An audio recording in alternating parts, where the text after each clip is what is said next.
good, y'all? Welcome back to a brand new episode of the weirdest and creepiest videos from all over the internet. Without further ado, let's get to the video. Hope you enjoy. Lord have mercy, I hope this video is fake. This man jumped in still water. I really hope this is AI, and I don't like AI, but look at this. The submechanophobia of this video, the fact that he is in brain-eating amoeba water. I hope this video is fake, please, for the love of God. That was the first thing I saw this morning when I woke up, was that video, and I was watching it through my hands like this. I hate still water. I hate submechanophobia. It reminded me of this photo with this boat thing underwater in this abandoned water park with all these pipes in it. Still water is not something to mess around, y'all. Do not ever get in still water. I really hope that video was fake. Oh my God. Here's some other photos of still water because I like traumatizing myself and others. Look at this one in this cave with this car. Yuck! I still don't know what these are, and honestly, I don't want to know. The fact that these stairs, underwater, all of this, still water, disgusting! Pitch dark still water, my worst nightmare. Swimming pools that haven't been cleaned or touched in years. I hate everything about this. How are we feeling? Would you ever jump in still water? Please do not. I'm not even joking, y'all. It's extremely dangerous. Do not ever go anywhere near still water. Please, for the love of God, whoever knows that original video, please tell me it's fake. Please. What does she mean by still water? Like, obviously it's still, it's water. Like, what is it supposed to be doing? Dancing around? Oh no, beware the still water. What are you talking about? Like, is it supposed to be spinning in the air? It's water. It does what water is supposed to do. Now get out of my face.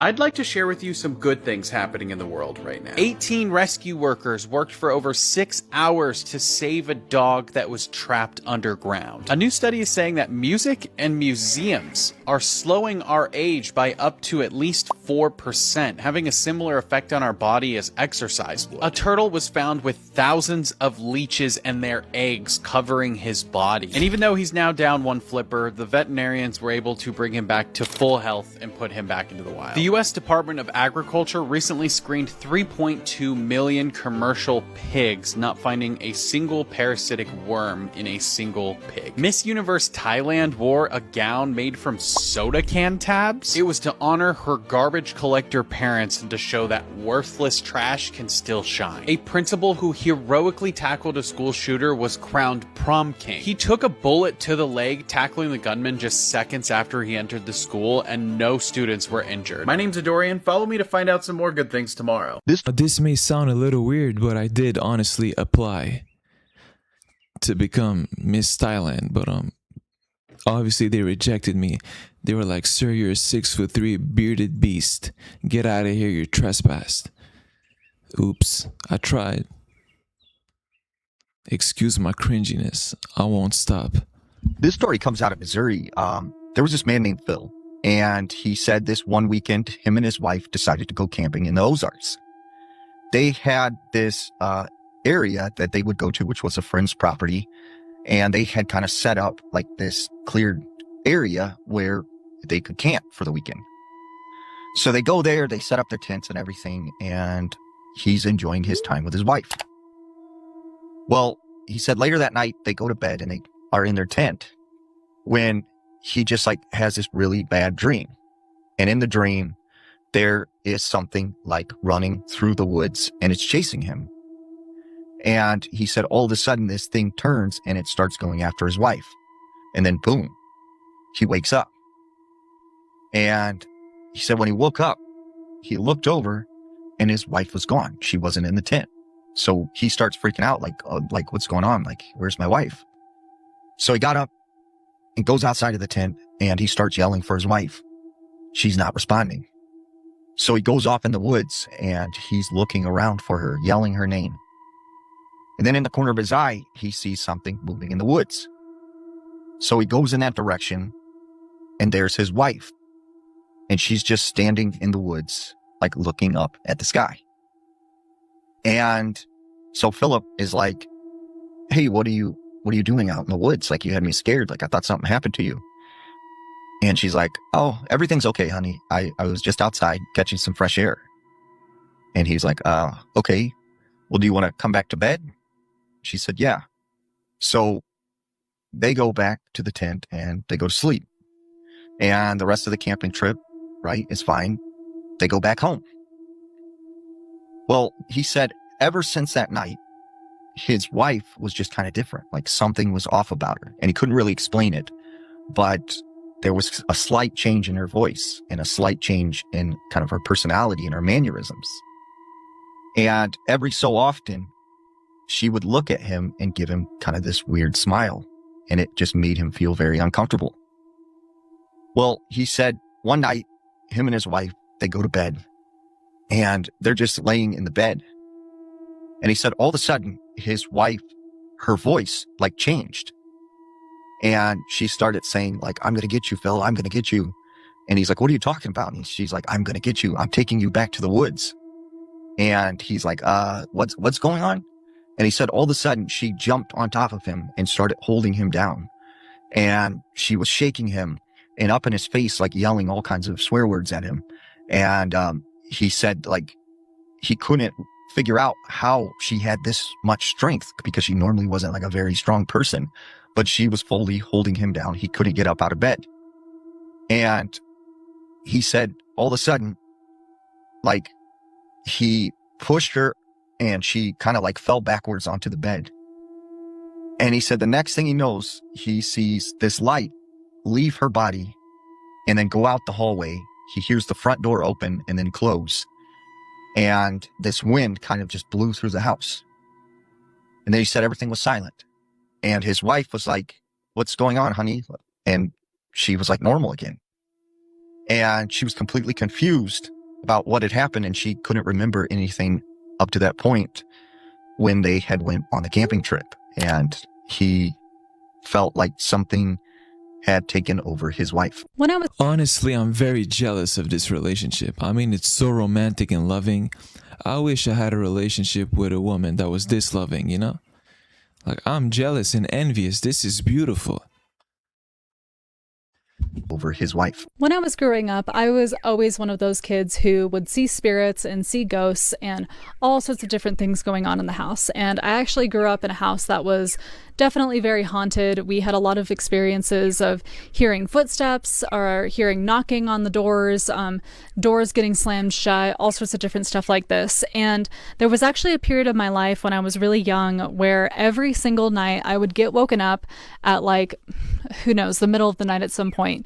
And I would have this impulse that I needed to go and check on my mom and make sure that she was okay. And so every single night I would wake up middle of the night and I would open my door, and basically we had my door, and then I had to walk across like an open space to get to my mom's room. And in between that, over to the left, there was a doorway into the playroom and the computer room. And basically what would happen is I would walk across and look to the left into that room where the computer was and, you know, where all my toys were and everything. And I would see, every single night I would see the same thing. I would see a little boy that was dressed in a laboratory suit with the ironing board set out like as a table set up in front of him, and there were all of these potions and all of these like vials of like science experiments going on. And he would always just like look at me, and I would always look at him, and then I would just kind of like keep walking. It was almost like I was in a trance or something, and I would just keep walking and go over to my mom's room, open the door, make sure that she was okay. She would just be sleeping in there, and then I would close the door and come back. And whenever I would come back, I would look back into that room again, and the little boy would be gone and everything would be normal. And then I would just go to sleep. And this happened for months as a kid, like every single night. And as I grew up, I continued to have other experiences. I started to have sleep paralysis, where I would feel demonic presences in my, in my sleep and in my dreams and in my bedroom and all of this. And what I want you guys to understand about ghosts is that they're actually demons. They're not actually like literal deceased spirits that haven't figured out how to move on or to pass on or anything like that. God has sovereignty over what happens to us after we die, and it's not up to us of like our ability to process how we die or, you know, what happened to us in order to move on to the next place. Like, God has sovereignty over that. He is in control of that, not us or our own processing capabilities. And so what I want you guys to understand is that demons can shapeshift. They can trick us. They are designed to deceive us and get us to believe that they are actually something that they're not. And so a lot of the times they will masquerade as people to torment us, to destroy us, to create fear in us, to get us to believe in other supernatural things that are actually not of God. And so please understand that if you've had encounters like what I just described of seeing ghosts, whether when you were a kid or when you got older, whatever it may be, these are actually demons. They are not deceased loved ones. They are not deceased people from the house that, like someone who died in the house before or anything like that.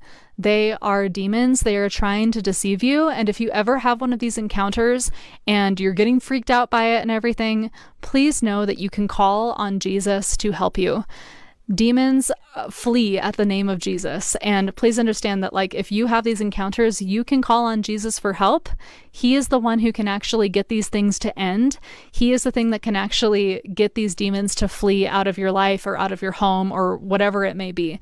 So please understand that that's actually what we need. We don't need to be pursuing encounters with ghosts. I know it can feel exciting to, you know, hear these stories and to want to like pursue these kinds of experiences yourself, but that's not actually what your soul is looking for. On a soul level, what you actually are looking for is a relationship with God that can only be found through Jesus Christ. So please seek Jesus instead. That is actually where you will find true fulfillment, not from ghost hunting. To be honest, I'm very confused about like how did the story start with a little boy in a coat creating magic potions trying to seduce her, to religion and religious beliefs basically. Now, I'm not saying anything against it. I'm just like, I kind of like, I don't know. Something happened in the middle of the story. I'm confused. I must have been, I don't know, looking at the background, you know. I like nature. Let me know if you believe in ghosts.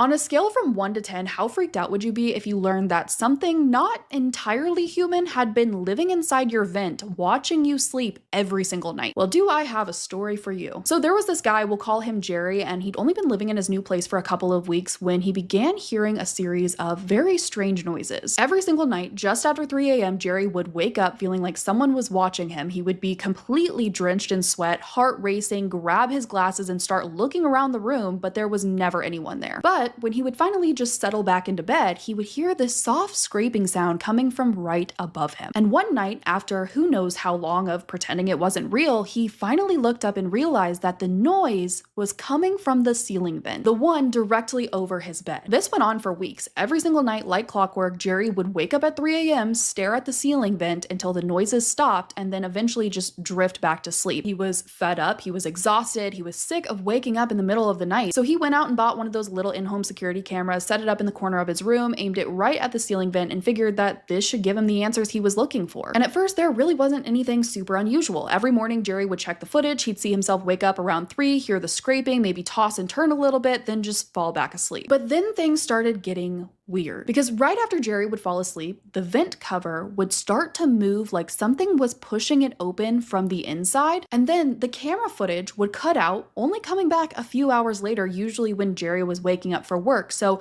not only did it look like something was trying to get out of the vent above his bed, but also 3 hours of footage went missing every night, and Jerry had no clue why. Then one night, something changed. Jerry didn't wake up at 3. This time he woke up a little after 4, and he immediately grabbed his glasses and his phone, half hoping the camera had finally caught something, but also dreading what he might see. And I'm telling you, what he saw was like a horror movie, but it wasn't actors on the screen, it was him lying in his own bed. The video showed Jerry asleep, and then, like every night before, the vent above his bed slowly slid open like someone inside was trying to get out. But this time, instead of the video cutting out, it kept recording as a long, pale arm reached out, followed by a second. Both arms were so unnaturally long, stretching out so far that the long bony fingers attached to the hands almost touched Jerry, who was all the way in his bed. But instead of grabbing Jerry, the arms moved and folded, the joints were twisting and bending in the wrong direction. Jerry had never seen anything like it. Whatever this thing was, it was trying to pull itself completely out of the vent, but just as the top of the head began to peek out, the screen went black. Now, a few days later, Jerry's landlord showed up to collect the rent, which Jerry had never been late on before, but this time, not only had he missed it, no one had seen or heard from him in days. So when the landlord got to Jerry's house, the door was unlocked. He let himself in, but Jerry was nowhere to be found, so he was walking into the bedroom when he noticed the security camera Jerry had nailed on the wall. And of course, in typical landlord fashion, he was upset that Jerry had nailed something to the wall. He wasn't supposed to do it, so as he stepped closer to check the damage from the nails, his foot bumps something. He goes to crouch down, he grabs it, and he realizes it's Jerry's phone, which was not a good sign considering Jerry hadn't been heard from in days and was not at home. So the landlord turned the phone on and it opened right to the security camera app, and although it wasn't necessarily his business, he was so freaked out that he hit play on the most recent clip. And I can tell you that is something he wishes he never did, because what he saw is something he will never forget. The video starts off pretty normal. Jerry's sitting on the edge of his bed, facing away from the vent. The timestamp shows 4:05 a.m. He's hunched over, maybe watching something on his phone, and for a moment, that is all you see. But in the top corner of the video, the vent cover starts to move. The landlord keeps watching, and then he sees these two hands reach out from the vent, pressing flat against the ceiling. The proportions were off, the arms were way too long, and the elbows were bending in ways that just didn't make any sense. Whatever this thing was, it wasn't human. In the way it was pulling itself out of the vent and reaching out for Jerry, the landlord could tell it had done this plenty of times before. But just as the creature's head was about to come through the vent, the screen went dark. But it's not over. When the footage cuts back on, Jerry's legs are hanging out of the vent, just dangling there with no ounce of resistance or struggle, and he is slowly being pulled into the vent until the same non-human hand reaches out, grabs the vent cover, and snaps it shut. Obviously, the landlord freaked out, dropped the phone, called the cops, but despite a thorough search of the house, they found nothing. When they got to the vent above Jerry's bed, they had to pry the cover off. It was covered in this thick layer of dust, like no one had touched it in years. But the landlord was certain about what he'd seen on the video. When he tried to show the cops, the footage was gone. The security app just showed the startup screen like the camera had never even been connected. But of course, the investigators agreed to check the vent because the landlord was so insistent. And when they pried off the dusty vent cover and looked inside, they were shocked to find Jerry's glasses folded neatly and resting right on the edge of the vent opening. No one knows what happened to Jerry, and no one believes the landlord about the video footage, but there's no denying Jerry's glasses were found in that vent. So if you ever hear a soft scraping noise coming from your vents, maybe it's best to stay curious. You never know what might be watching you while you sleep. If you have made it to the end of this video and you haven't had a chance to check the caption, this is another fictional story. It's completely made up, didn't happen. Thank you so much for watching. If you enjoyed this story, let me know in the comments. Let me know if I should write another scary story and make a video about it, and I will see you in my next video. Now, I'm personally a tall man I actually have very long arms, but I promise y'all that wasn't me popping out of the vent. Thank you very much.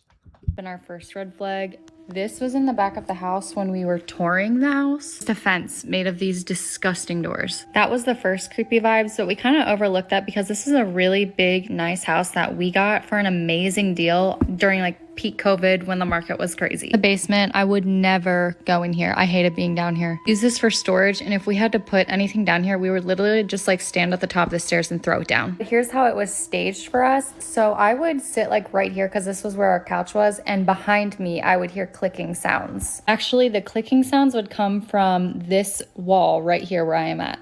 This main living room is also the room where the handprint was. We tried scrubbing this handprint out, it didn't come out. And yeah, these are the original hardwood floors, so who knows whose handprint that is. Another picture of the hand. This is the room that's like attached to the family room where I was just talking about, and this is the room where I would see like orbs a lot, and my dog would like growl into that room and wouldn't walk across the floor there.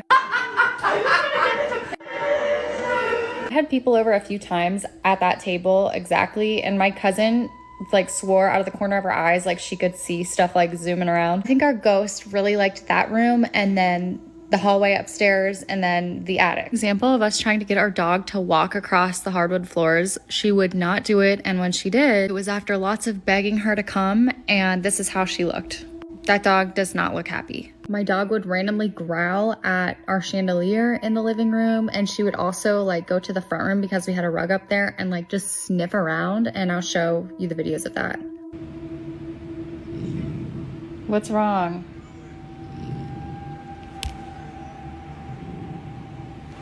Why are we growling at it?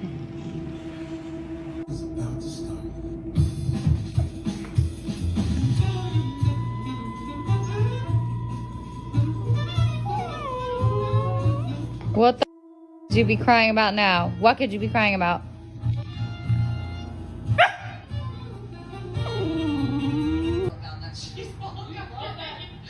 I just thought it was masterful. I wish that the frosting had a little bit more pizzazz to it, but design-wise, they killed it. They use a white chocolate disc, which adds texture. It's a little bit more difficult. Here's the kitchen, and that's actually the clock that I was talking about where like the hands would drop all the time. This is also the exact same countertop that the glass slid across by itself. Here's kind of an example of the layout. So here's the front set of stairs right here. This is the wall that I heard the clicking, the back set of stairs right here, and then this is the basement area. And then this actual like doorway right here can close. There's like a full door attached that can close that door.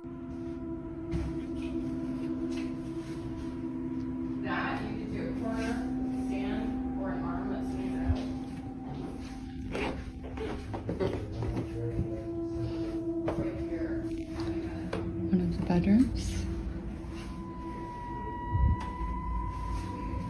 It's another door leading upstairs. Bedroom 2 with closet. Going downstairs again.